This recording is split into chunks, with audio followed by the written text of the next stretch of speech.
Shalom. Shalom. Shalom. Shalom. Puji nama Tuhan.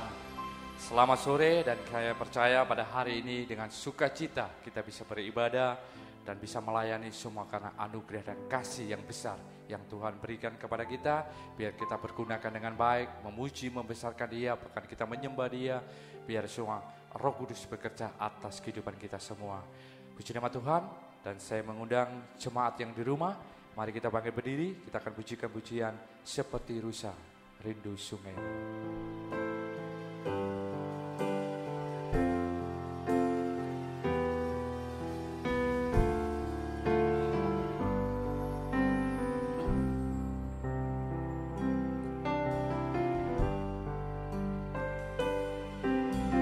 Seperti rusa rindu sungaimu, jiwaku rindu Engkau. Kaulah Tuhan hasrat hatiku, ku rindu menyembahmu. Seperti rusa, seperti rusa rindu sungaimu, jiwaku rindu Engkau. Kaulah Tuhan hasrat hatiku, ku rindu menyembahmu. Kaulah kekuatanku, Kaulah kekuatan dan perisaiku. Kepadamu rohku berserah. Kaulah Tuhan hasrat hatiku, ku rindu menyembahmu. Katakan Yesus, Yesus.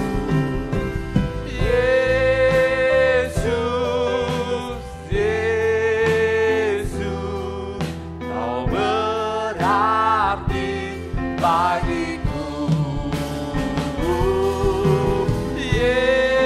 Yesus, Yesus, Kau segalanya bagiku. Seperti rusa rindu sungai, seperti rusa rindu sungaimu, jiwaku rindu Engkau. Kaulah Tuhan hasrat hatiku, haleluya. Kaulah kekuatanku, Kaulah kekuatan dan perisaiku. Kepadamu rohku berserah. Kaulah Tuhan hasrat hatiku, ku rindu menyembahmu dengan segenap hati. Yesus, Yesus, Yesus, Yesus, Kau berarti bagiku. Yesus, Yesus, Kau segalanya bagiku. Yesus, Yesus, Yesus, Yesus,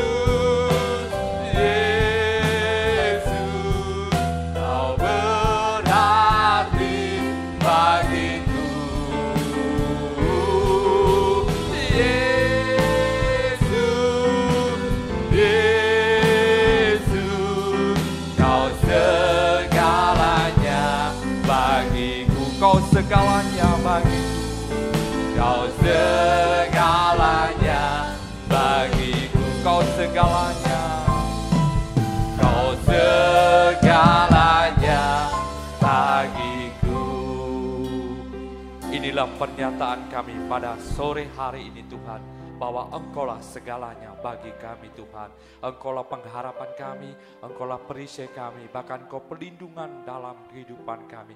Kami percaya Tuhan dan kami serahkan kehidupan kami sore hari ke dalam tangan-Mu, karena Engkau akan berkarya lewat kebenaran firman-Mu. Berkaryalah lewat Roh Kudus-Mu, sehingga kehidupan kami semua dibentuk, diproses melalui kebenaran firman-Mu Tuhan. Dan kami percaya, kami serahkan semua Tuhan, masa depan kami, harapan kami, karena Engkau mampu menolong dan memberikan yang terbaik untuk kami Tuhan. Terima kasih Engkau menyertai, Engkau memberkati dalam pelayanan kami, dan semua kami serahkan dalam tangan-Mu. Ibadah PA ini kiranya tabisan yang benar akan berlaku dalam kehidupan kami, dan semua bisa menyenangkan dan bisa memuliakan Engkau Tuhan. Terima kasih, berkati sidang jemaat-Mu Tuhan semua dimanapun berada. Kasih Allah senantiasa Kau berikan, sehingga kami bisa merasakan berkat lewat kebenaran firman Allah, dan kami bisa melakukan dalam kehidupan kami sehari-hari Tuhan. Terima kasih, jika roh jahat, roh iblis yang ingin menggagalkan rencana-Mu yang indah, kami bersatu hati dengan sidang jemaat-Mu yang ada, dan kami hancurkan semua itu hanya di dalam nama Tuhan Yesus. Engkau sebagai imam besar yang akan melayani, memberkati kami semua Tuhan. Terima kasih, kami serahkan dan kami mulai ibadah ini ke dalam tangan-Mu. Haleluya, amin. Silakan duduk kembali sidang jemaat, dan biar lewat kasih, lewat pertolongan kita bisa memuliakan Allah dengan kehidupan kita. Dan kami percaya jika kita mengandalkan Tuhan, Tuhan akan selalu memimpin dan memberkati kita. Kasih-Nya seperti sungai.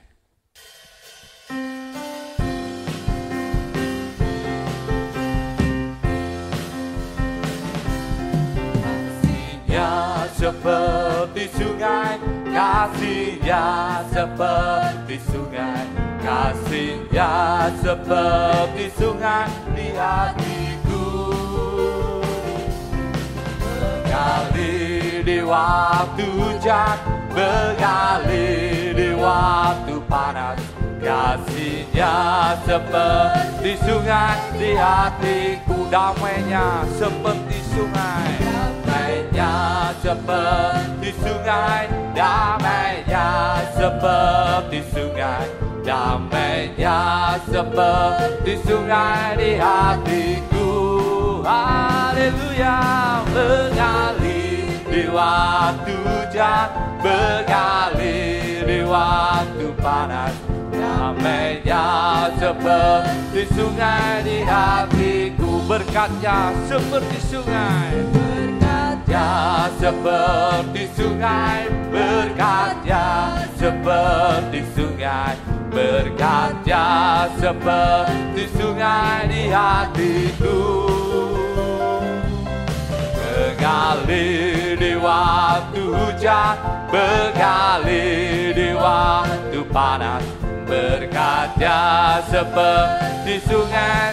Sekali lagi, berkat-Nya seperti sungai, berkat-Nya seperti sungai, berkat-Nya seperti sungai, berkat-Nya seperti sungai di hatiku.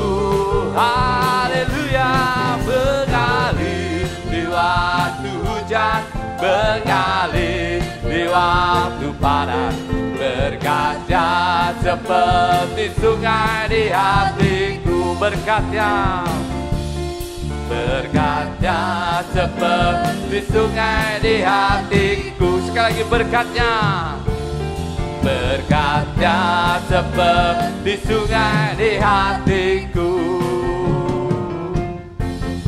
Puji nama Tuhan. Inilah kerinduan kita sebagai orang-orang yang mengandalkan Tuhan. Jika kita mengandalkan Tuhan, berkat selalu seperti sungai dalam kehidupan kita. Puji nama Tuhan. Kita siapkan hati kita, kehidupan kita dengan kerendahan hati, kelembutan hati, biar firman Allah tertanam dalam kehidupan kita, dan kita menjadi pelaku firman Allah, pribadi yang mengenal hatiku.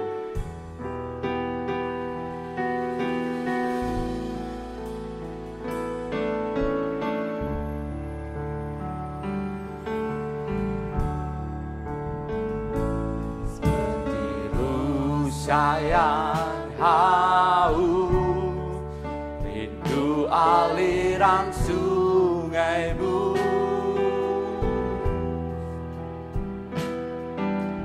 Hatiku tak tahan menunggumu.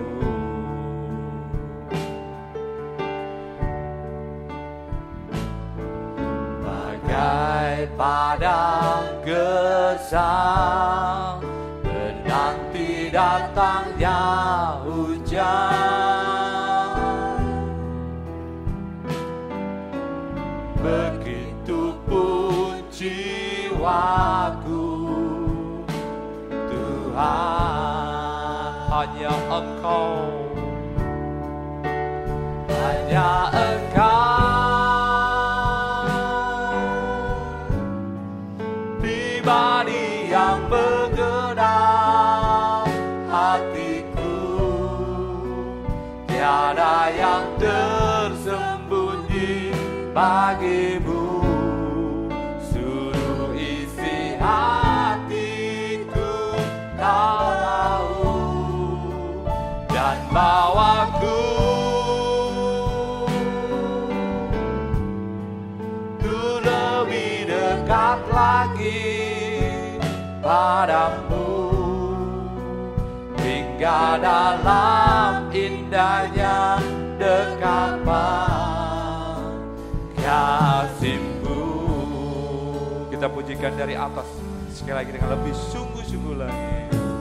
Setiru sayang tahu itu aliran sungai-Mu, hatiku tak tahan menunggumu. Pakai tanah gersang, bagai padang gersang menanti datangnya hujan,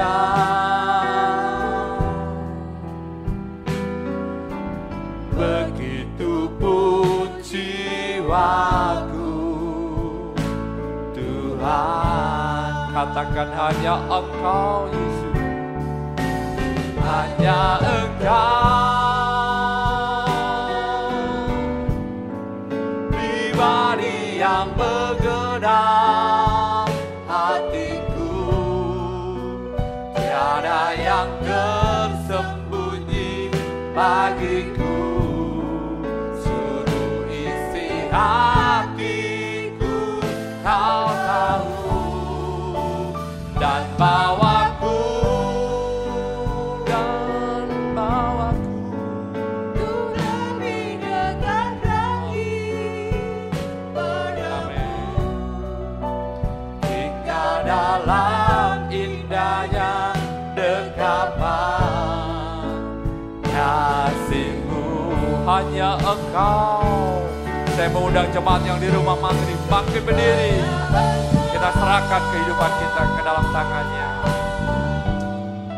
Pribadi yang bergerak hatiku, tiada yang tersembunyi bagimu.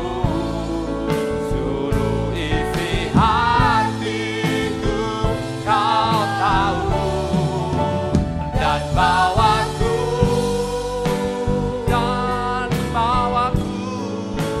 lebih dekat lagi padamu, hingga dalam indahnya dekapan kasih-Mu. Tinggal dalam indahnya, tinggal dalam indahnya dekapan kasih-Mu. Sekali lagi, tinggal dalam indahnya, tinggal dalam indahnya dekapan kasih-Mu.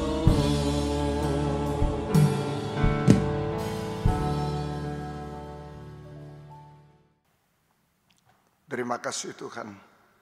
Biarlah kehidupan kami seperti rusa yang merindu sungai-Mu.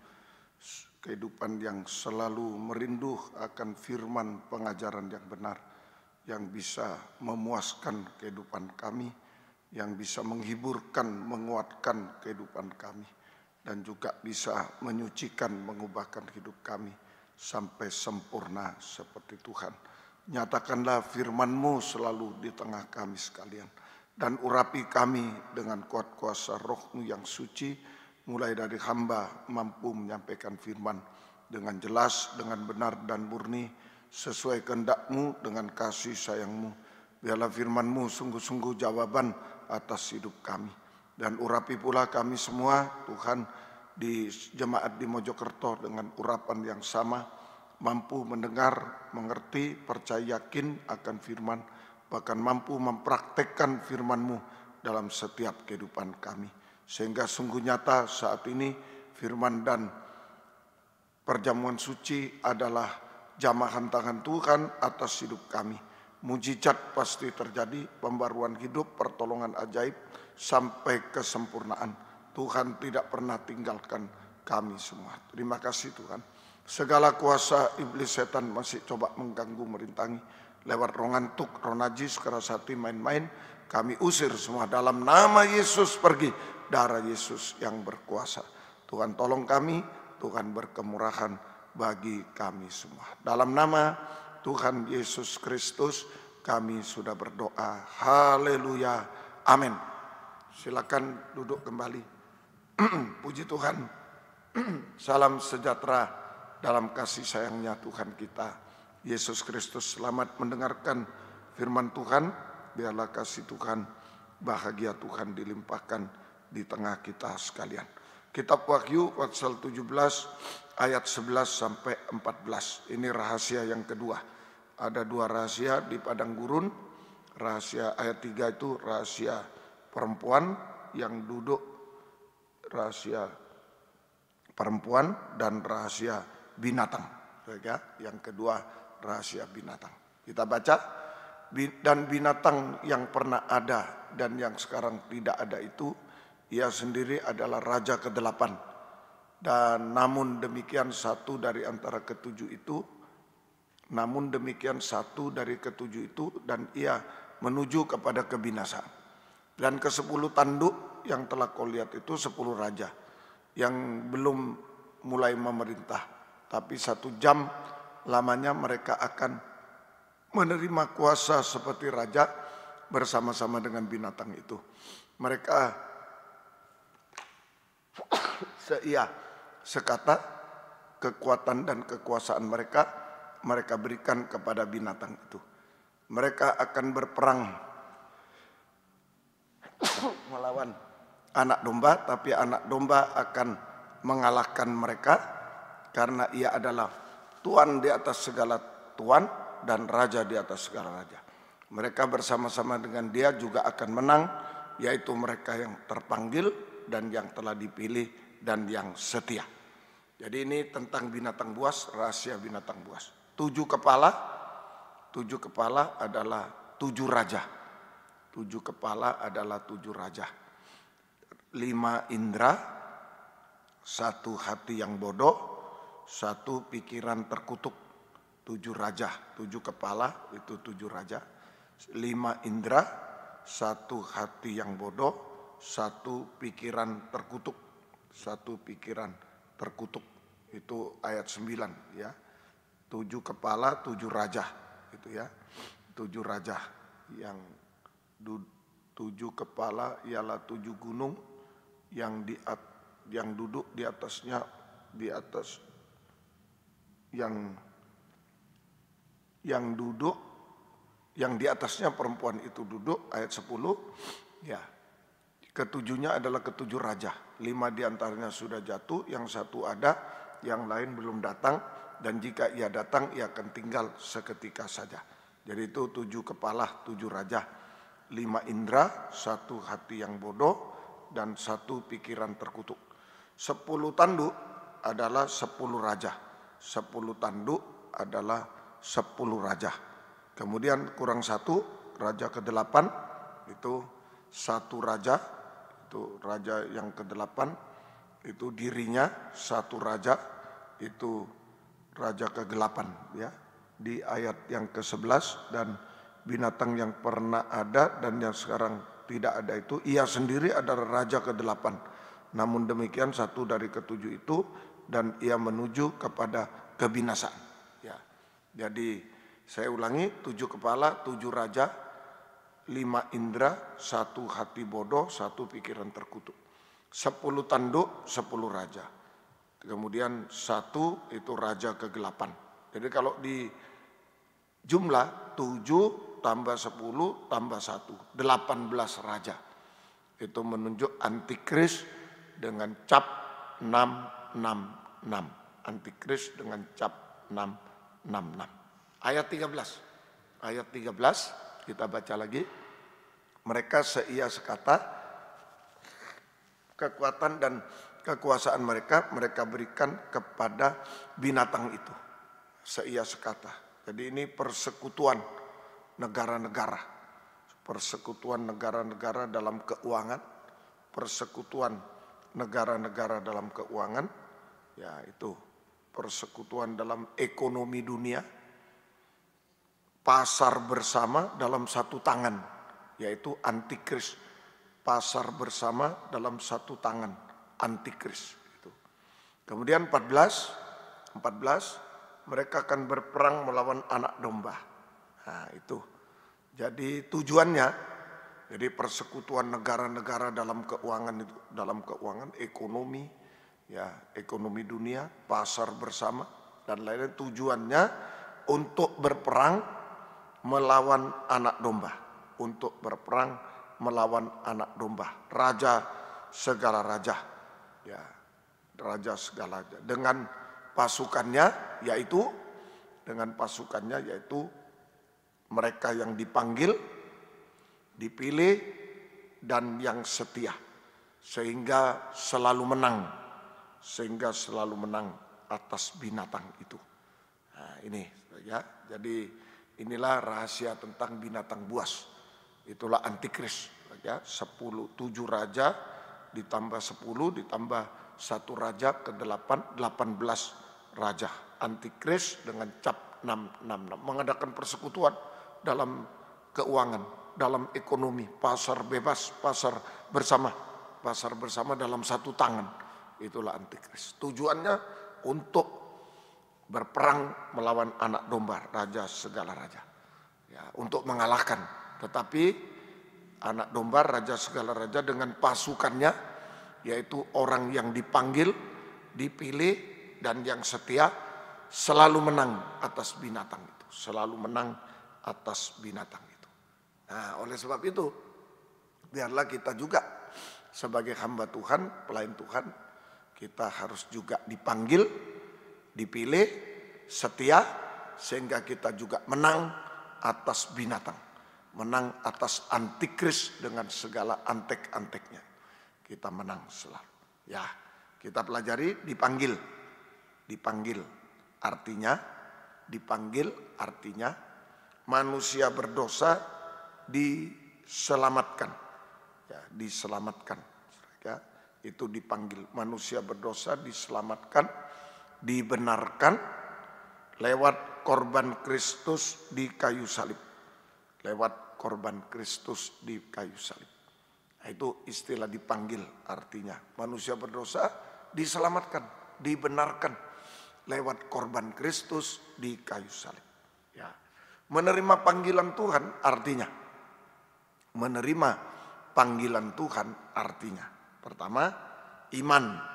Percaya kepada Yesus sebagai satu-satunya juru selamat. Itu saudara, menerima panggilan Tuhan. Artinya kita iman, percaya kepada Yesus sebagai satu-satunya juru selamat. Kemudian bertobat, kedua bertobat, berhenti berbuat dosa, kembali kepada Tuhan. Mati terhadap dosa, bertobat, berhenti berbuat dosa, kembali kepada Tuhan. Mati terhadap dosa. Kemudian ketiga baptis air, keempat baptis Roh Kudus. Kalau digabung lahir baru dari air dan roh. Lahir baru dari air dan roh sehingga mendapatkan hidup baru. Hidup dalam kebenaran. Nah ini selamat. Hidup dalam kebenaran, kita selamat tidak dihukum. Selamat tidak dihukum, malah diberkati oleh Tuhan. Ini menerima panggilan. Jadi kita harus menjadi hamba Tuhan, pelayan Tuhan yang dipanggil, dipilih, setia untuk menang atas antikris dan antek-anteknya. Dipanggil menerima keselamatan. Menerima panggilan, percaya, bertobat, baptis air, baptis Roh Kudus, lahir baru dari air dan roh. Sehingga menerima hidup baru, hidup dalam kebenaran. Tidak dihukum, selamat dan diberkati oleh Tuhan. Selamat dan diberkati oleh Tuhan. Kemudian dipilih.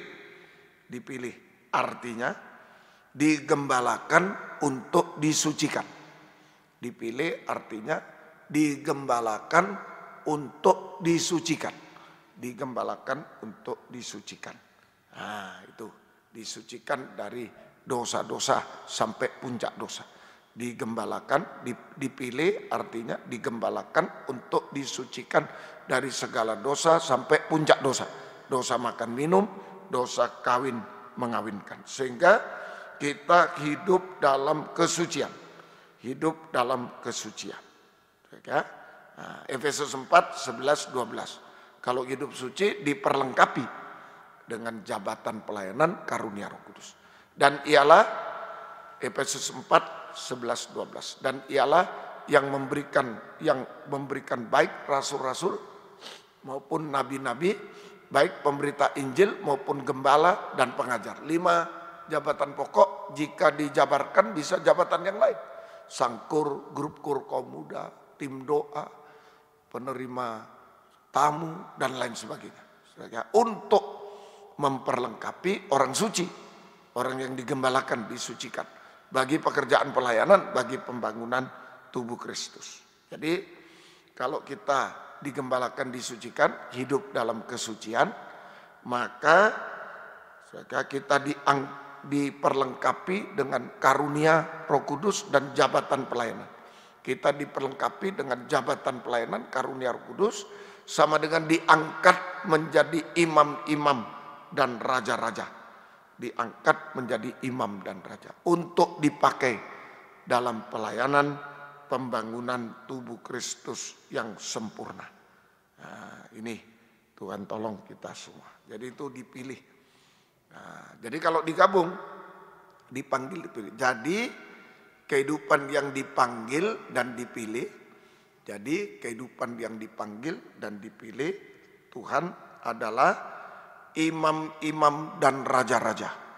Jadi kehidupan yang dipanggil dan dipilih oleh Tuhan adalah imam-imam dan raja-raja, yaitu kehidupan yang beribadah melayani Tuhan. Kehidupan yang beribadah melayani Tuhan sesuai karunia Roh Kudus dan jabatan pelayanan yang Tuhan percayakan kepada dia. Itu. Jadi kehidupan yang dipanggil dan dipilih Tuhan adalah imam-imam dan raja-raja yang beribadah, atau sama dengan kehidupan yang beribadah melayani Tuhan sesuai karunia Roh Kudus dan jabatan pelayan yang Tuhan percayakan. Nah, itu ya, Tuhan tolong kepada kita semua. Jadi kita harus dipanggil, dipilih. Kalau mau menang harus dipanggil, harus jadi imam dan raja, harus hidup suci, harus jadi imam raja, harus beribadah melayani Tuhan sesuai jabatan pelayanan dan karunia yang Tuhan percayakan kepada kita. Kurang satu masih, setia. Nah, setia sama dengan menang. Tidak setia kalah. Jadi setia sama dengan menang, tidak setia sama dengan kalah. Nah, sudah dipanggil, dipilih, penentunya setia baru menang. Kalau tidak setia, kalah. Setia menang, tidak setia kalah. Jadi kita harus setia berkobar-kobar dalam ibadah pelayanan kepada Tuhan sesuai dengan jabatan pelayanan dan karunia yang Tuhan percayakan kepada kita sampai garis akhir, sama dengan menang atas antikris yang berkuasa di bumi 3,5 tahun. Nah itu, setia berkobar sampai garis akhir. Pertahankan jabatan pelayanan karunia Roh Kudus, tingkatkan sampai garis akhir. Setia berkobar. Itu baru menang atas antikris.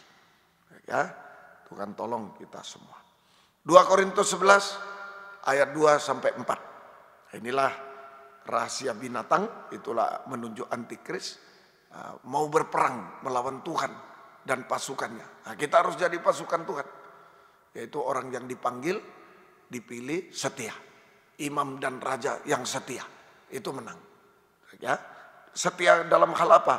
2 Korintus 11 ayat 2 sampai 4. Sebab aku cemburu kepada kamu dengan cemburu ilahi, karena aku telah mempertunangkan kamu kepada satu laki-laki untuk membawa kamu sebagai perawan suci kepada Kristus. Tetapi aku takut kalau pikiran kamu disesatkan dari kesetiaan kamu yang sejati kepada Kristus, sama seperti Hawa diperdayakan oleh ular itu dengan kelicikannya. Sebab kamu sabar saja jika ada seorang datang memberitakan Yesus yang lain daripada yang telah kami beritakan, atau memberikan kepada kamu roh yang lain daripada yang telah kamu terima, atau Injil yang lain daripada yang telah kamu terima. Nah ini, jadi pokok kesetiaan yang sejati kepada Kristus, pokok kesetiaan yang sejati kepada Kristus adalah kesetiaan pada pribadi Yesus, kesetiaan pada satu pribadi Yesus, satu firman pengajaran yang benar. Itu pokok kesetiaan yang sejati kepada Kristus, itu satu laki-laki, yaitu kesetiaan pada satu laki-laki, pada pribadi Kristus satu laki-laki, sama dengan kesetiaan kepada satu firman pengajaran yang benar, yang sudah menjadi pengalaman hidup, yang sudah menjadi pengalaman hidup kita masing-masing. Nah, itu kita pegang. Itu kesetiaan pada satu laki-laki, pribadi, satu pribadi Kristus. Satu laki-laki sama dengan satu firman pengajaran yang benar, yang sudah menjadi pengalaman hidup masing-masing. Pengalaman hidup masing-masing. Nah, kalau kita setia pada Kristus, satu pengajaran benar, pasti setia dalam ibadah pelayanan, pasti setia dalam nikah, pasti setia dalam segala hal. Saya ulang, kalau kita setia pada satu pribadi Kristus, satu laki-laki, satu firman pengajaran benar, maka kita pasti setia dalam ibadah pelayanan kepada Tuhan, pasti setia dalam nikah, dan setia dalam segala hal, setia dalam segala hal. Nah, itu. Tanpa firman pengajaran yang benar, maka kesetiaan terhadap apapun palsu. Ya, saya ulangi, tanpa kesetiaan pada satu firman pengajaran yang benar, maka kesetiaan dalam hal apapun palsu. Nah, mulai dulu kesetiaan pada pribadi Yesus, satu pengajaran benar, baru itu asli. Tapi saudara, tanpa kesetiaan pada satu firman pengajaran benar, maka kesetiaan terhadap apapun palsu. Nah, kalau kita tidak setia pada Yesus, pada pengajaran benar, setia dalam nikah palsu. Setia dalam ibadah pelayanan palsu. Setia dalam segala hal palsu. Tapi kalau dimulai setia dulu pada firman pengajaran benar, maka kesetiaan terhadap apapun asli. Itu betul murni, betul-betul murni. Bisa ngerti ya? Nah, Tuhan tolong. Jadi ini pokok kesetiaan pada firman pengajaran benar. Satu firman pengajaran, satu laki-laki, satu Kristus. Ini pokok yang utama dalam kesetiaan, yang menentukan dalam kesetiaan. Kalau ini terjadi, kesetiaan yang lain murni. Setia dalam ibadah murni, setia dalam nikah murni, setia dalam segala hal murni. Semua murni. Tapi kalau tanpa pengajaran benar, tidak setia pada pengajaran benar, setia pada apapun, palsu. Palsu, itu hanya dibuat-buat. Sebenarnya tidak setia, dia hanya dibuat-buat. Palsu. Ya, Tuhan tolong kita semuanya. Semoga kita bisa mengerti. Nah, Tuhan tolong ya. Baik, jadi kalau kita sudah setia pada satu firman pengajaran yang benar, apapun yang terjadi, menghadapi ujian apapun, kita tetap setia sampai garis akhir. Kalau kita sudah setia pada satu firman pengajaran benar, maka apapun yang terjadi, menghadapi ujian apapun, kita tetap setia sampai garis akhir. Nah ini, saat ada ujian ini penentunya nanti.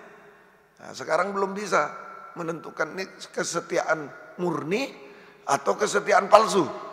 Nah, nanti kalau ujian datang baru. Kalau kita sudah setia pada satu pengajaran benar, diuji apapun, kita tetap setia sampai garis akhir. Setia dalam segala hal sampai garis akhir. Tapi kalau kesetiaan itu palsu, ketika ujian datang dia gugur. Dia gugur. Kalau kesetiaan palsu tanpa pengajaran benar, maka saat ujian datang pasti gugur. Pasti tidak setia, pasti gugur, pasti menyangkal Tuhan. Pasti menyangkal Tuhan. Nah, semoga kita mengerti. Tuhan tolong kita semuanya. Ya, tadi istilah di ayat 4, 2 Korintus 11 ayat 4, kamu sabar saja jika ada seorang datang memberitakan Yesus yang lain daripada yang telah kami beritakan. Memberikan roh yang lain, Injil yang lain, sabar. Jadi istilah sabar saja artinya tidak bisa menolak. Istilah sabar, kamu sabar saja, bukan sabar maksudnya sabar yang baik itu, bukan. Istilah sabar saja artinya kita tidak bisa menolak yang lain, tanda petik. Ajaran lain semua, tidak bisa menolak yang lain. Sehingga kita menyimpang. Menyimpang dari pengajaran yang benar, keluar dari rel firman pengajaran benar, sehingga kita pasti terpisah selamanya. Rel itu kalau menyimpang sedikit, tambah hari tambah jauh. Saya ulangi, ya, kalau istilah sabar saja berarti kita tidak bisa menolak yang lain, terutama ajaran yang lain, tanda petik yang lain, terutama ajaran yang lain. Sama dengan menyimpang dari firman pengajaran benar, sama dengan keluar dari rel firman pengajaran benar, sehingga suatu waktu terpisah selama-lamanya. Rel begini, tidak mungkin ketemu lagi, tidak akan ketemu lagi, terpisah selama-lamanya. Nah, Tuhan tolong kita semua. Tadi disebutkan 2 Korintus 11 seperti Hawa. Contohnya Hawa. 2 Korintus 11 ayat 2 itu, ya, itu ayat 2 ayat 3 ya. Tapi aku takut kalau pikiran kamu disesatkan dari kesetiaan kamu yang sejati kepada Kristus. Sama seperti Hawa diperdaya ular, dipatuk oleh ular. Seperti Hawa diperdaya itu dipatuk, digigit, dipatuk oleh ular. Sama dengan kelicikannya. Jadi Hawa diperdaya oleh ular sama dengan dipatuk oleh ular. Nah, sehingga racun ular masuk. Hawa diperdaya oleh ular dengan kelicikannya sama dengan dipatuk oleh ular. Sehingga racun ular masuk kepada Hawa. Nah, Hawa mulai menambah kata raba pada perintah Tuhan, firman pengajaran benar. Hawa mulai mengurangi kata bebas kepada perintah Tuhan, firman pengajaran benar. Sama dengan Hawa merubah firman pengajaran yang benar. Sudah dipatuk oleh ular. Sudah diperdaya oleh ular. Dipatuk oleh racun ajaran palsu masuk. Racun ular itu, ajaran palsu itu masuk pada Hawa. Sehingga Hawa mulai menambah kata rabah pada yang benar, pengajaran benar. Mengurangi kata bebas pada pengajaran benar. Hawa merubah firman pengajaran yang benar. Hati-hati patukan ular. Hati-hati gigitan ular. Ya, Tuhan tolong. Ada 3 macam patukan ular. Ada 3 macam patukan ular. Nomor 1 tadi Kejadian 3 ayat 1. Kejadian 3 ayat 1. Nomor 1 Kejadian 3 ayat 1. Adapun ular ialah yang paling cerdik dari segala binatang di darat yang dijadikan oleh Tuhan Allah. Ular itu berkata kepada perempuan, Hawa, tentu Allah berfirman, semua pohon dalam taman ini jangan kamu makan buahnya, bukan? Wah, Tuhan bilang semua buah pohon di taman boleh kau makan buahnya dengan bebas. Tapi patukan ular, suara ular itu adalah tentulah Allah berfirman semua buah pohon jangan kamu makan. Nah, beda, jelas beda. Kalau sudah mendengar pengajaran yang beda, tidak usah lagi. Hawa terus mendengar. Nah, ini telinga. Ular mematuk telinga. Ular menyampaikan ajaran palsu. Tuhan bilang boleh kau makan dengan bebas. Dia bilang jangan kau makan. Ajaran palsu. Dia memperdengarkan ajaran asing, ajaran palsu. Kalau kita mendengar, maka telinga kita dipatuk oleh ular. Ular mematuk telinga, mulai Hawa.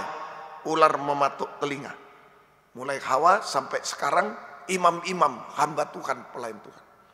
Nah, artinya ular mematuk telinga artinya imam-imam, hamba Tuhan, pelayan Tuhan membuka telinga untuk mendengar ajaran-ajaran lain. Nah, itu sudah dipatuk. Artinya imam-imam, hamba Tuhan, pelayan Tuhan membuka telinga untuk mendengar ajaran-ajaran lain, ajaran palsu, dan mulai menanggapinya, mulai mendengar dan menanggapi. Nah, itu saya nomor satu, itu ular mematuk telinga.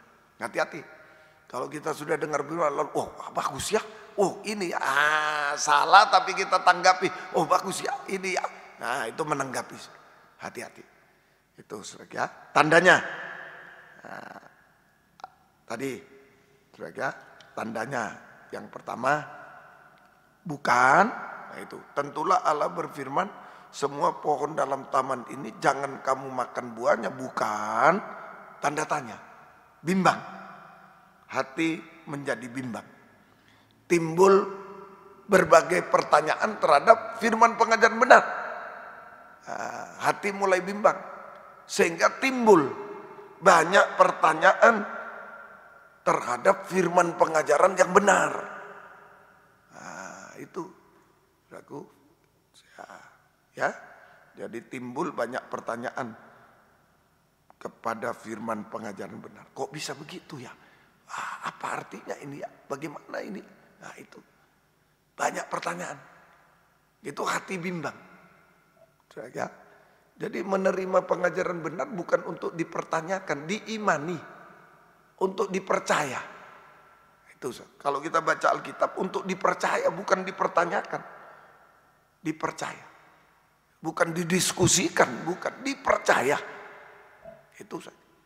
Kalau Tuhan bilang angkat tanganmu di Alkitab, angkat tanganmu lalu sembuh, jangan dipertanyakan kok bisa ya, bagaimana ya, atau ini ya, itu bimbang. Sudah percaya. Kalau taat terjadi. Apapun itu kalau kita taat. Angkat tanganmu, angkat, sembuh. Orang yang tangannya mati, angkat tangan, ulurkan tanganmu, ulurkan, sembuh. Jangan dipertanyakan kok bisa ya. Ilmu kedokteran bagaimana ya.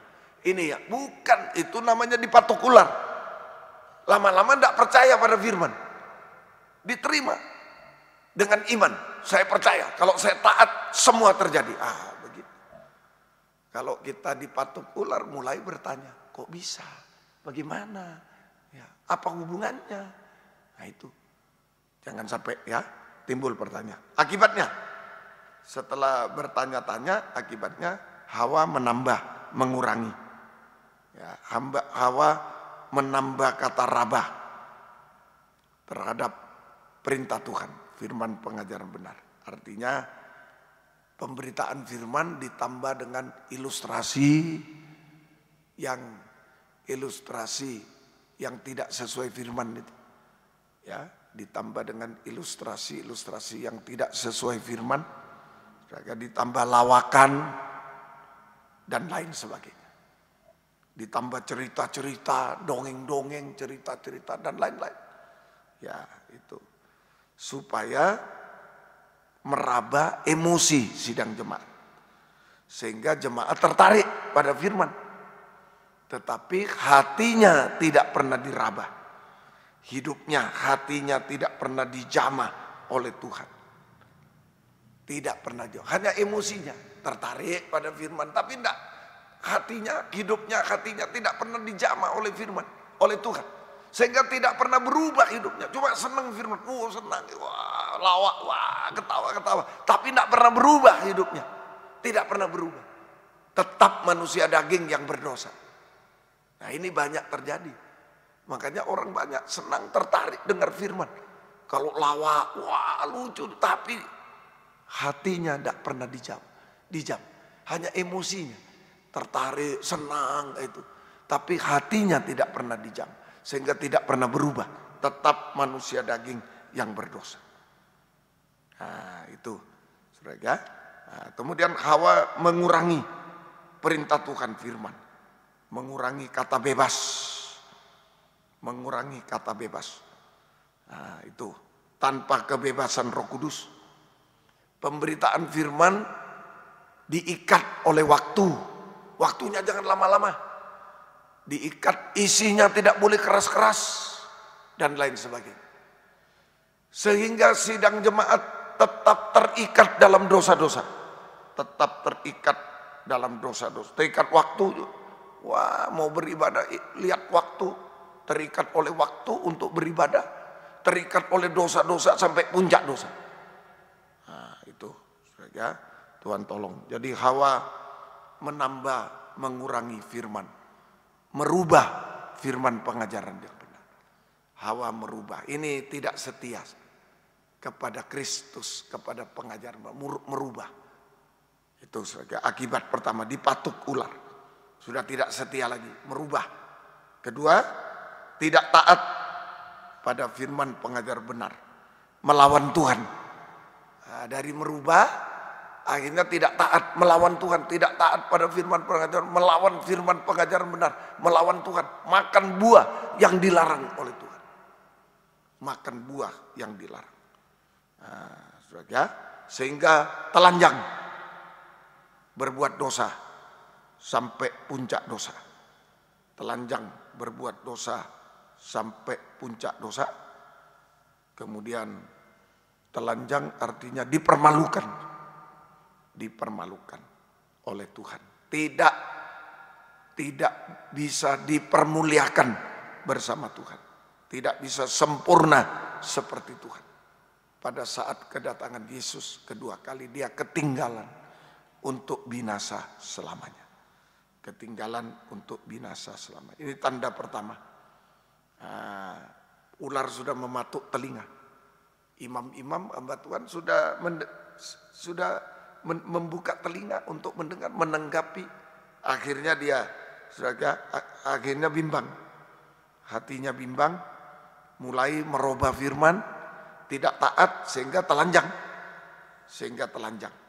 Itu tanda pertama, hatinya bimbang. Ya, tanda kedua, Bilangan 21, 4 sampai 6. Bilangan 21, 4 sampai 6. Setelah mereka berangkat dari Gunung Hor, berjalan ke arah Laut Teberau untuk mengelilingi tanah Edom, maka bangsa itu tidak dapat lagi menahan hati di tengah jalan. Lalu mereka berkata-kata melawan Allah dan Musa. Mengapa kamu memimpin kami keluar dari Mesir, supaya kami mati di padang gurun ini, sebab di sini tidak ada roti dan tidak ada air, dan akan makanan hambar ini kami telah muak. Lalu Tuhan menyuruh ular tedung ke antara bangsa itu dan memagut mereka sehingga banyak dari orang Israel yang mati. Nah, ini. Jadi kalau sudah telinga dipatuk oleh ular, maka tandanya kita sudah mulai mendengar ajaran lain dan menanggapi, maka tandanya kasih A tadi, hati menjadi bimbang. Itu semua akibatnya merubah. Kalau sudah bimbang, dirubah firman. Tidak taat pada firman, melawan sehingga telanjang. Kedua, Bilangan 21 tadi, 4 sampai 6. Hati menjadi muak terhadap manna. Hati menjadi muak terhadap manna. Firman penggembalaan. Muak terhadap firman penggembalaan. Firman pengajaran benar yang diulang-ulang. Muak hatinya. Itu saudara, hatinya muak. Nah, akibatnya, pertama kering sampai mati rohani. Dulu bangsa Israel mati jasmani dipatuk ular. Sekarang mati rohani. Kering rohani sampai mati rohani. Artinya menghina firman pengajaran benar. Menghina firman pengajaran benar. Sama dengan lebih menghargai perkara dunia, lebih menghargai perkara dunia daripada pengajaran yang benar. Lebih baik di Mesir daripada makan mana. Lebih baik di Mesir dicambuk, disiksa daripada makan mana. Itu lebih menghargai perkara dunia daripada firman pengajaran benar, sampai mengorbankan firman pengajaran benar untuk mendapatkan perkara dunia. Mengorbankan firman pengajaran yang benar untuk mendapatkan perkara dunia. Seperti Esau. Seperti Esau. Mengorbankan yang rohani untuk mendapatkan yang jasmani. Tidak bergairah lagi dalam perkara rohani. Nah, itu mati rohani. Lebih menghargai dunia daripada firman pengajaran benar. Mengorbankan pengajaran benar untuk mendapatkan perkara dunia. Mengorbankan perkara rohani untuk mendapatkan perkara dunia. Sehingga tidak bergairah lagi dalam perkara rohani. Nah, itu sudah mulai kering, mati rohani. Kedua, kematian kedua. Kalau sudah mati rohani, menuju kematian kedua. Akibat kedua, kematian kedua, neraka selama-lamanya. Kematian kedua sama dengan neraka, binasa di neraka selama-lamanya. Nah, inilah yang pertama. Kalau sudah ular mematuk telinga, wah sudah mulai membuka telinga untuk mendengar ajaran lain, mulai menanggapinya, terus jatuh terus seperti Hawa tadi, mulai bimbang hatinya, kemudian menambah, mengurangi, merubah, tidak taat, melawan pengajaran benar, sampai telanjang. Kedua, mulai muak, hatinya muak terhadap pengajaran benar yang diulang-ulang penggembalaan. Muak, sampai kering, mati rohaninya. Sampai kematian kedua, binasa selamanya. Nah, ini yang pertama. Ada 3 macam patukan ular. 1, ular mematuk telinga. 2, Mazmur 140 ayat 3 sampai 4. Mazmur 140 ayat 3 sampai 4. Ya, yang merancang kejahatan di dalam hati dan setiap hari menghasut-hasut perang. Mereka menajamkan lidahnya seperti ular, bisa ular sindok ada di bawah bibirnya. Nah, itu. Jadi ular mematuk lidah. Ular mematuk lidah. Yang kedua. Pertama tadi mematuk telinga, yang kedua mematuk lidah. Nah, ini saja.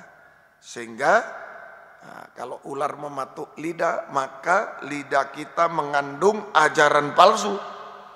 Lidah kita mengandung ajaran palsu yang menghasilkan dusta, gosip, fitnah, salah jadi benar, benar jadi salah, sampai menghujat Tuhan, sampai menghujat Tuhan, menghujat pengajaran yang benar. Ini semua sama dengan perkataan, menghasilkan perkataan sia-sia yang harus dipertanggungjawabkan pada hari penghakiman. Nah, itu kalau lidah dipatuk ular. Kalau lidah dipatuk ular, maka lidah mengandung ajaran palsu. Sehingga keluar kata-kata sia-sia, gosip, fitnah, dusta. Itu harus dipertanggungjawabkan pada hari penghakiman. Oleh sebab itu lidah harus disucikan oleh pedang firman. Oleh sebab itu lidah harus disucikan oleh firman pengajaran benar, pedang firman. Sehingga menghasilkan perkataan yang benar dan baik. Menjadi saksi Tuhan. Lidah menghasilkan perkataan yang benar dan baik. Menjadi berkat bagi orang lain. Menjadi saksi Tuhan. Ya. Kemudian kedua, lidah hanya menyembah kepada Tuhan, Raja segala raja, mempelai pria surga, dengan kata haleluya, haleluya, sorak-sorai haleluya. Nah, ini lidah mau dipatuk oleh ular, menghasilkan perkataan sia-sia yang harus dipertanggungjawabkan pada hari penghakiman, hari kedatangan Tuhan kedua kali. Tapi mulai sekarang biarlah lidah kita disucikan oleh firman pengajar benar, pedang firman. sehingga menghasilkan perkataan benar dan baik, menjadi berkat bagi orang lain, memuliakan Tuhan, menjadi saksi Tuhan, dan lidah bisa menyembah kepada Tuhan dengan kata menyembah Tuhan Raja segala raja dengan kata haleluya, sorak-sorai haleluya. Saja puji Tuhan. Tuhan tolong kita semua. Sampai satu waktu lidah tidak salah dalam perkataan, sempurna. Kita sempurna seperti Yesus. Terus lidah ini disucikan. Jangan dipatuk ular, tapi ayo disucikan oleh pengajaran benar. Terus sampai tidak salah dalam perkataan, sempurna seperti Yesus. Puji Tuhan. Yang ketiga, patukan yang ketiga, ular mematuk tiga macam. Saudara. Itu satu mematuk telinga, dua mematuk lidah, tiga Kisah Rasul 28 ayat 2 sampai 3. Kisah Rasul 28 ayat 2 sampai ayat yang ketiga. Penduduk pulau itu sangat ramah terhadap kami. Mereka menyalakan api besar dan mengajak kami semua ke situ karena telah mulai hujan dan hawanya dingin. Ketika Paulus memungut seberkas ranting-ranting dan meletakkannya di atas api, keluarlah seekor ular beludak karena panasnya api itu, lalu menggigit tangan Rasul Paulus. Ketika ular mematuk tangan, ular mematuk tangan, ular mematuk tangan. Nah ini, supaya apa? Waktu itu musim dingin, ayat 2, musim dingin. Ya, ular mematuk tangan supaya imam-imam, hamba Tuhan, pelayan Tuhan, dalam hal ini Rasul Paulus, menjadi dingin rohani. Menjadi dingin rohani. Tanpa kasih. Menjadi dingin rohani sama dengan tanpa kasih. Tanpa kasih. Prakteknya, nah ini ular menggigit tangan. Supaya dingin rohani, tanpa kasih. Prakteknya tidak bisa memberi. Nah, tangan untuk memberi, tapi tidak bisa. Praktek pertama, tidak bisa memberi, kikir, tidak bisa memberi untuk pekerjaan Tuhan, untuk sesama yang membutuhkan, sama dengan kikir. Nah, itu. Kedua, mencuri, tangan mencuri milik Tuhan, perpuluhan persembahan khusus, milik sesama, korupsi dan lain-lain. Serakah, sama dengan serakah. Nah ini ular mematuk tangan. Kita menjadi kikir serakah, tidak bisa memberi malah mencuri. Kikir serakah, tangan ini tidak bisa memberi malah mencuri. Milik Tuhan, milik orang lain. Kikir dan serakah. Itu saja, Tuhan tolong kita semuanya. Harus disucikan. Oleh sebab itu tangan kita harus disucikan oleh firman pengajaran yang benar. Sehingga menghasilkan perbuatan kebajikan. Menghasilkan perbuatan kebajikan. Yaitu memberi untuk pekerjaan Tuhan, mengembalikan perpuluhan milik Tuhan, perbuatan kebajikan, mengembalikan perpuluhan milik Tuhan. Memberi untuk pekerjaan Tuhan. Ya, Mojokerto ini sedang membangun gereja. Ayo, nah, kita bisa memberi untuk pekerjaan Tuhan. Dalam berkat yang Tuhan berikan ada berkat untuk pekerjaan Tuhan. Memberi untuk pekerjaan Tuhan. Dan memberi untuk sesama yang membutuhkan. Untuk memberi untuk sesama yang butuh perbuatan kebajikan. Satu waktu perbuatan kebajikan menjadi jubah putih berkilau-kilau, jubah mempelai. Kalau di jumlah-jumlah nanti perbuatan kebajikan, ya setiap perbuatan kebajikan diingat oleh Tuhan, dijumlah oleh Tuhan, sampai membalas kejahatan dengan kebajikan. Nah, itu adalah jubah putih yang berkilau-kilau, jubah mempelai, jubah mempelai. Jadi jangan ragu, setiap perbuatan kebajikan kita dicatat oleh Tuhan, ya diingat, dijumlah, sampai puncaknya membalas kejahatan dengan kebajikan. Itu sudah menjadi jubah putih berkilau, jubah mempelai. Puji Tuhan. Ya, itu. Kemudian kedua, praktek kedua. Ya. Galati 5 ayat 19 sampai 21. Galati 5 ya, ayat yang ke-19 sampai 21. Perbuatan daging telah nyata. Ini tangan tadi dipatuk ular supaya kikir serakah, mencuri dan tidak memberi dan mencuri. Kedua, perbuatan dosa.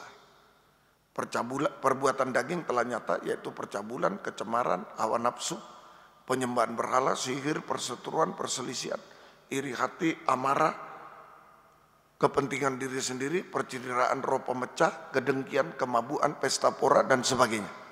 Terhadap semuanya itu, kuperingatkan kamu seperti yang telah kubuat dahulu, bahwa barang siapa melakukan hal demikian, ia tidak mendapat bagian dalam kerajaan surga. Nah, ini tangan dipatuk oleh ular supaya hanya melakukan perbuatan dosa sampai puncak dosa. Hanya melakukan perbuatan dosa sampai puncak dosa. Sampai puncak dosa. Nah, itu saudara, Tuhan tolong. Sehingga ya, memedihkan hati orang tua. Kalau anak berbuat dosa, puncak dosa, orang tua pedih. Memedihkan hati orang tua, membuat keluh kesah gembala, memilukan hati Tuhan, memilukan hati Tuhan. Nah itu, saudara, Tuhan tolong kita semuanya. Ini tangan dipatuk, orang tua sedih, pedih hatinya, gembala keluh kesah, Tuhan pilu hati. Sehingga orang itu akan dihukum binasa.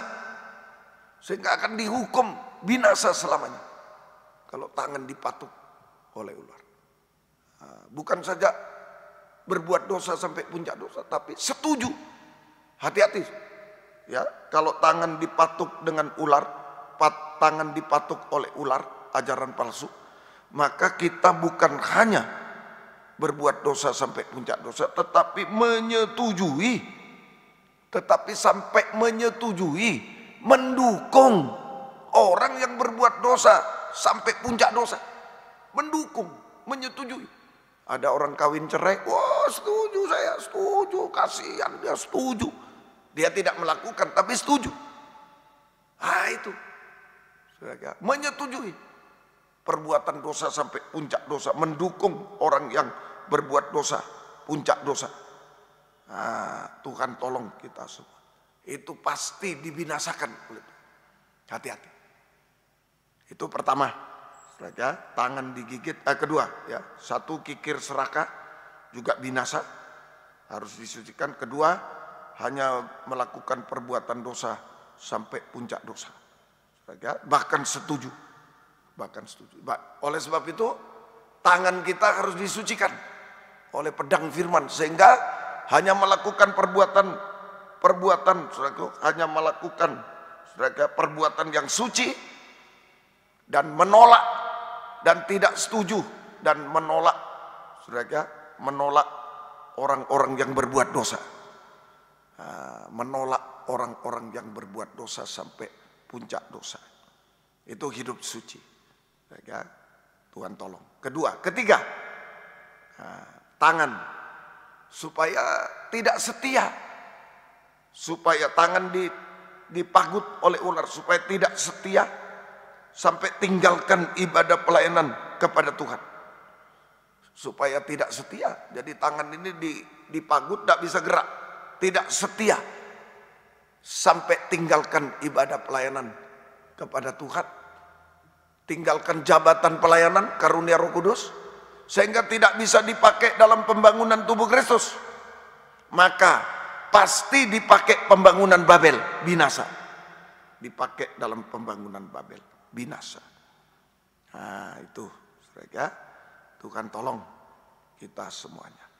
Dipakai dalam pembangunan Babel, itu kesempurnaan dalam kejahatan kenajisan. Sehingga binasa selamanya. Nah Tuhan tolong, harus disucikan. Tangan harus disucikan oleh pengajaran benar. Sehingga kita bisa setia berkobar-kobar dalam ibadah pelayanan kepada Tuhan.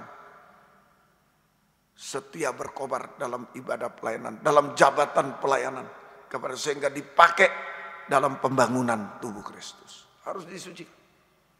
Nah, Tuhan tolong, kalau tidak setia, dipatuk oleh ular. Tuhan tolong. Satu lagi, yang keempat, dipatuk supaya tidak bisa menyembah Tuhan. Supaya tangan tidak bisa diangkat untuk menyembah Tuhan. Tidak ada hubungan dengan Tuhan. Tidak bisa menyembah Tuhan. Tidak ada hubungan dengan Tuhan. Saudara, Tuhan tolong kita semuanya. Nah, semoga kita mengerti. Nah, hanya firman pengajaran yang benar yang bisa menyucikan kita dari segala racun ular, yaitu telinga disucikan, sehingga hanya mendengar dan dengar-dengaran pada firman pengajaran yang benar. Saya ulangi, hanya firman pengajaran benar menyucikan kita dari segala racun ular, yaitu dari telinga. Sehingga telinga hanya mendengar dan dengar-dengaran pada satu firman pengajaran yang benar. Kedua, pada lidah, yaitu pada lidah. Sehingga lidah hanya berkata benar baik, menjadi berkat bagi orang lain. Ketiga, pada tangan. Sehingga tangan hanya diangkat untuk menyembah Tuhan. Tangan diangkat untuk menyembah kepada Tuhan. Saudara, Tuhan tolong kita semua. Mazmur 141 ayat 1 sampai 4. Mazmur 141 ayat 1 sampai 4. Jadi telinga disucikan untuk mendengar dengar-dengaran pada satu pengajaran benar. Lidah disucikan untuk berkata benar baik, menjadi berkat bagi orang lain, memuliakan Tuhan. Dan tangan disucikan untuk bisa diangkat menyembah kepada Tuhan. Mazmur 141 1 sampai 4. Mazmur Daud. Ya Tuhan, aku berseru kepadamu, datanglah segera kepadaku. Berilah telinga kepada suaraku waktu aku berseru kepadamu. Biarlah doaku adalah bagimu seperti persembahan ukupan, dan tanganku yang terangkat seperti persembahan korban waktu petang. Korban waktu petang. Nah, ini. Awasi mulutku, ya Tuhan, berjaga pada pintu bibirku. Lidah, jangan condongkan hatiku kepada yang jahat, untuk melakukan perbuatan yang fasik bersama orang yang melakukan jahat, supaya jangan aku mengecap sedap-sedapan mereka. Nah, ini ya.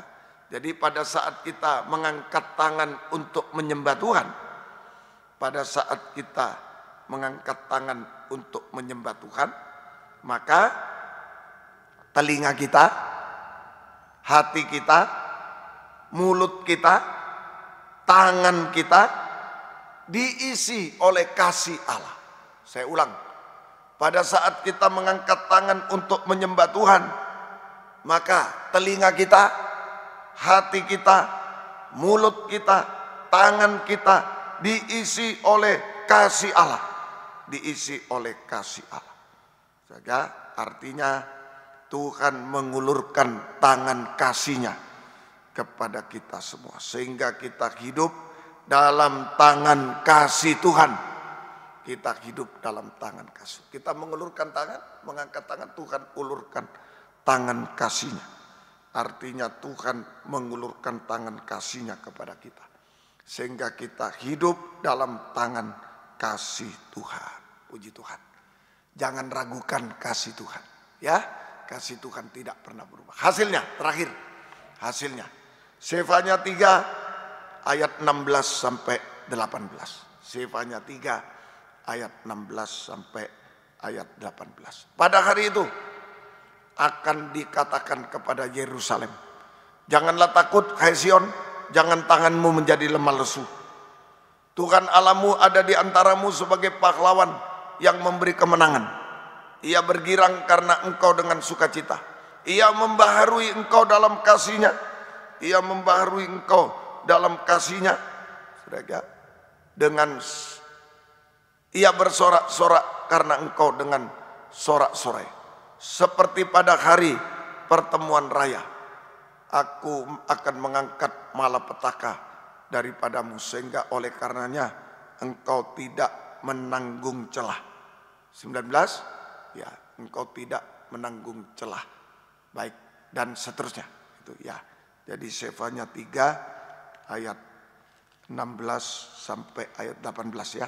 Cukup saya kira sampai 18 ya. Itu. Jadi hasilnya. Ya, hasilnya. Nah, ini. Yang pertama tadi ayat 18, Tuhan membaharui, kasih-Nya membaharui. Ayat 17 ya, 17 ya. Ia membaharui engkau dalam kasih-Nya. Kasih Tuhan, tangan kasih Tuhan sanggup membaharui kita dari manusia daging menjadi manusia rohani seperti Yesus. Manusia daging menjadi manusia rohani seperti Yesus. Saudara, yaitu saudara, kuat teguh hati. Kuat teguh hati. Kita menjadi ayat yang ke-16, jangan takut. 16, jangan takut. Jangan takut, jangan lemah lesu. Kuat teguh hati. Kuat teguh hati. Saudara, tetap pegang teguh pengajaran benar dan taat dengar-dengar. Itu saudara, kuat teguh hati. Saudara, jangan takut, jangan lemah lesu. Itu sama dengan kuat teguh hati. Artinya tetap pegang teguh satu firman pengajaran benar dan taat dengar-dengar. Sehingga kita tidak berbuat dosa. Pegang teguh satu pengajaran benar dan taat dengar-dengar sehingga kita tidak berbuat dosa. Tetap setia berkobar-kobar dalam ibadah pelayanan kepada Tuhan. Tetap menyembah Tuhan, percaya berharap Tuhan, menyembah Tuhan. Itu orang kuat teguh hati. Nah, ini ya, biar kita menjadi kuat teguh hati. Karena kasih Tuhan mengisi hati kita, tangan kita, mulut kita, semua kita kuat teguh hati. Kasih Tuhan membaharui kita. Kedua, memberikan kemenangan. Ayat yang ke-17. Tuhan Allahmu ada di antaramu sebagai pahlawan yang memberi kemenangan. Memberi kemenangan. Saudara, tangan kasih Tuhan sanggup memberikan kemenangan kepada kita. Kemenangan atas dosa-dosa sampai puncak dosa. Kita tetap hidup benar, hidup suci. Selama kita hidup benar, hidup suci, tetap dipakai dalam kegerakan Roh Kudus ujian akhir, kegerakan pembangunan tubuh Kristus. Ini kemenangan atas dosa-dosa sampai puncak dosa. Saudara, itu kemenangan. Kemenangan atas krisis di dunia, atas krisis ekonomi di dunia. Sehingga tangan kasih Tuhan tetap melindungi, memelihara kita di tengah kesulitan dunia sampai antikris berkuasa di bumi 3,5 tahun. Krisis ekonomi dikalahkan, kita dipelihara oleh tangan kasih Tuhan sampai antikris berkuasa di bumi 3,5 tahun. Kemudian kemenangan atas masalah-masalah yang mustahil. Tangan kasih Tuhan sanggup menyelesaikan semua masalah yang mustahil dalam kehidupan kita semua. Itu kemenangan atas setan.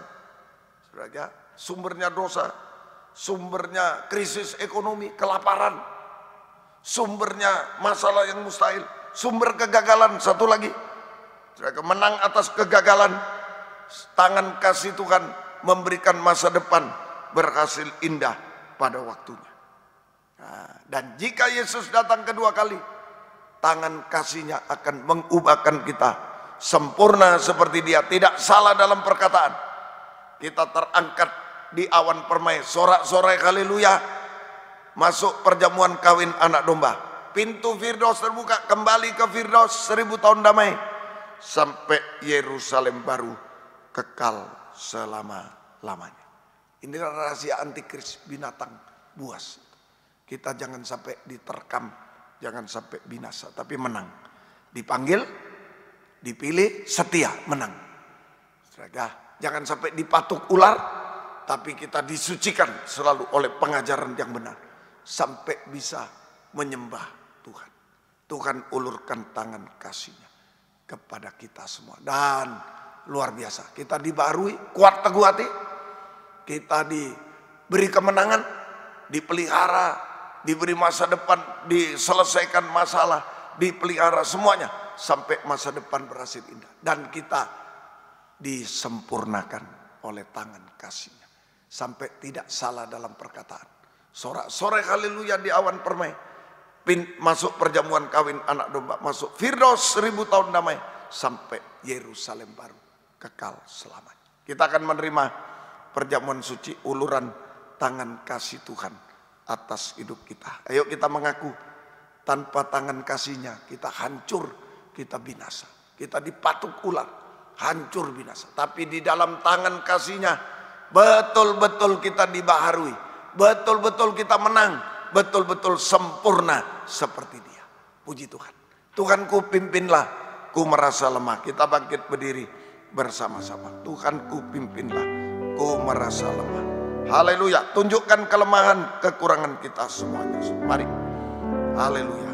Tuhanku pimpinlah, ku merasa lemah. Ku sungguh tak berdaya dalam marabaya, dalam pencobaan. Peganglah tanganku ya Tuhan. Denganku tundukkan kepala. Sementara ular bekerja mematuk manusia, anak Tuhan, hamba Tuhan, biarlah pengajaran yang benar menyucikan sampai kita hidup dalam tangan kasih Tuhan. Haleluya. Dalam marabaya, ada yang mengangkat dua tangan. Patukan ular Tuhan membahayakan kami, peganglah kami.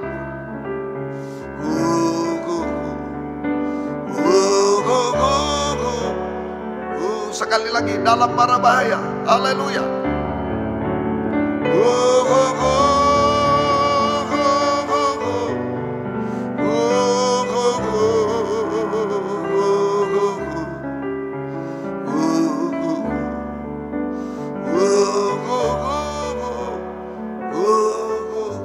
Haleluya. Haleluya Yesus. Haleluya. Haleluya Yesus. Haleluya. Haleluya. Peganglah saya Tuhan, peganglah kami semua. Haleluya. Jangan terlepas dari pengajaran yang benar, jangan terlepas dari kasih-Mu Tuhan. Haleluya. Supaya ular tidak bisa mematuk kami Tuhan. Kami tetap hidup dalam kasih-Mu Tuhan. Haleluya. Haleluya. Haleluya. Semua ada di dalam kasih-Mu Tuhan. Haleluya. Sampai kami sempurna seperti Engkau Tuhan. Engkau tidak menipu kami semua. Haleluya. Haleluya. Haleluya. Haleluya. Oh haleluya. Haleluya. Terima kasih Tuhan. Kami menjadi milik-Mu selama-lamanya Tuhan. Terima kasih. Turunkan tangan. Terima kasih. Sekarang kami akan menerima perjamuan suci. Roti yang sudah disiapkan diberkati menjadi tubuh Kristus yang dipecah-pecahkan. Anggur yang sudah disediakan diberkati menjadi darah Yesus yang dicurahkan. Di dalamnya ada tangan kasih Tuhan yang diulurkan pada kami. Oh, Engkau tahu kebutuhan kami Tuhan. Semua kebutuhan kami sudah dijamah oleh tangan kasih-Mu. Tidak ada yang mustahil bagi Tuhan sampai kesempurnaan Tuhan. Terima kasih. Syukur kepadamu. Sucikan, layakkan kami. Ampunilah segala dosa kami. Bubuhkan berkat atas perjamuan suci ini. Dalam nama Tuhan Yesus Kristus kami sudah berdoa. Haleluya. Amin. Silakan duduk. Kita nyanyi lagi dengan kemudian perjamuan suci akan dibagikan. Haleluya.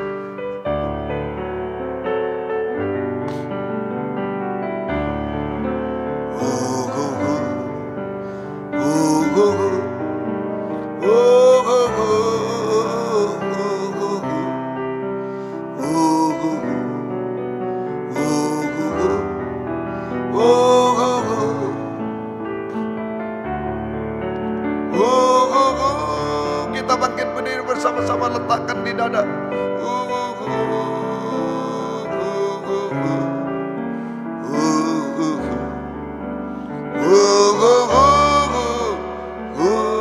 Dalam marabaya.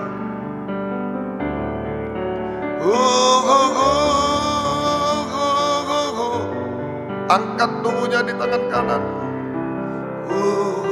Ini penolong kita. Tangan kasih Tuhan sanggup melakukan apa saja. Haleluya. Haleluya. Kami hanya bergantung pada tangan kasih-Mu Tuhan. Perjamuan suci adalah uluran tangan kasih-Mu atas kami manusia berdosa ini. Oh Tuhan, mempertahankan kami, memberi kemenangan kepada kami sampai kesempurnaan Tuhan.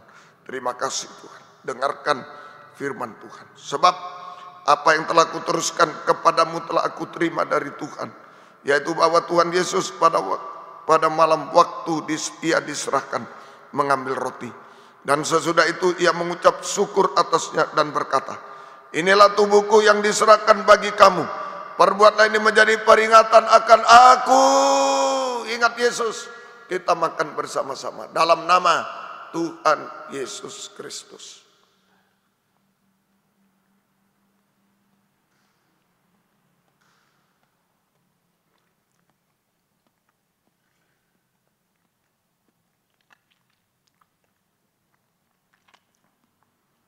Angkat cawan darahnya di tangan kanan. Perjamuan suci bukan obat, lebih dari itu uluran tangan kasih Tuhan. Bukan hanya menyembuhkan, tapi bisa melakukan apa saja sampai menyempurnakan kita. Ada penyakit bisa diraba tangan kiri, raba.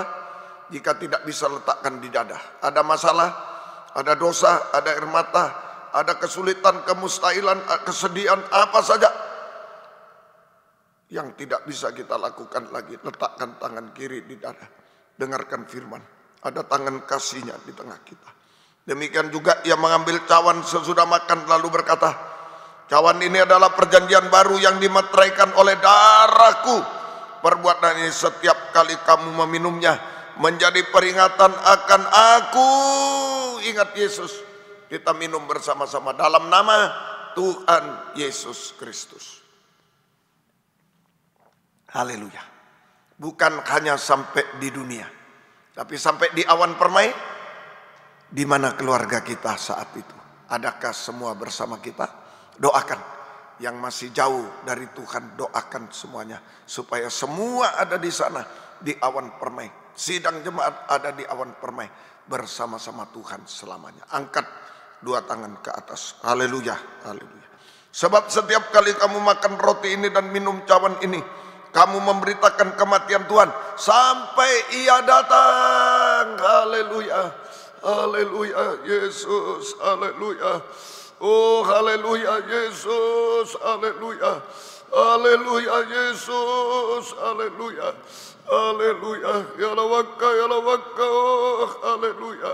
Yesus, haleluya, haleluya. Yesus, haleluya, haleluya. Yesus, haleluya, haleluya, haleluya. Peganglah kami, peganglah keluarga kami, peganglah sidang jemaat Tuhan. Tidak ada yang terlepas dari Engkau Tuhan. Sampai di awan permai, sampai di Firdaus, sampai di Yerusalem baru, kekal selamanya. Semua tidak ada yang mustahil bagi Tuhan. Tuhan tolong kami semua sampai sempurna seperti Tuhan. Turunkan tangan. Terima kasih. Tetapkan firman-Mu dalam kami. Berkati sidang jemaat di Mojokerto dengan berkat rohani, berkat jasmani, berkat rumah tangga. Merasa suasana Firdaus selalu dalam hidup mereka. Ada kesaksian yang hidup. Ada ucapan syukur selalu kepada Tuhan. Mereka yang sudah berkorban untuk pekerjaan Tuhan, untuk sesama yang membutuhkan, untuk bangunan dan lain-lain. Balaskanlah berkat berlipat kali ganda. Tuhan tidak pernah menipu kami semuanya. Terima kasih Tuhan. Terima kasih. Bukakanlah firman-Mu bagi kami semua Tuhan. Terima kasih Tuhan. Terima kasih. Biar berkat-Mu dan damai sejahtera-Mu dalam persekutuan dengan Allah Bapa, Allah Sang Putra dan Allah Roh Kudus. Di dalam nama Tuhan Yesus Kristus menyertai kami sekalian. Mulai saat ini sampai selama-lamanya. selama-lamanya. Dalam nama Tuhan Yesus Kristus kami sudah berdoa. Haleluya. Amin. Selamat malam. Tuhan memberkati kita semua. Puji Tuhan.